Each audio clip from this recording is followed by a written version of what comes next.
দীর্ঘ ১৫ বছর পর আজ অনুষ্ঠিত হয়েছে রাজশাহী মহানগর বিএনপির দ্বিবার্ষিক সম্মেলন। রাজশাহী কেন্দ্রীয় ঈদগাহের সামনে কমিউনিটি হলে এ সম্মেলন অনুষ্ঠিত হয়। শনিবার বিকালে নগরীর মালোপাড়ায় মহানগর বিএনপির কার্যালয়ে আয়োজিত সংবাদ সম্মেলনে এ তথ্য জানান দলীয় নেতারা। সংবাদ সম্মেলনে কাউন্সিলরের বিস্তারিত তুলে ধরেন বিএনপির চেয়ারপারসন, উপদেষ্টা পরিষদের সদস্য ও রাজশাহী বিভাগীয় সমন্বয়ক বীর মুক্তিযোদ্ধা আব্দুস সালাম।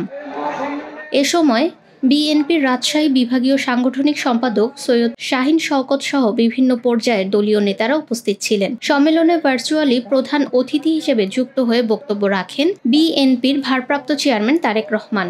কিন্তু যার রক্ত এই দেশের দেশপ্রেম জড়িত, যার রক্তে দেশের অস্তিত্ব জড়িত, যার রক্তে দেশের সার্বভৌমত্ব জড়িত, যার রক্তে দেশের মাটি মানুষের গন্ধ জড়িত, সেই মহান রাষ্ট্রনায়ক শহীদ রাষ্ট্রপতি জিয়া রহমানের তিনি ভাতিজি ছিলেন।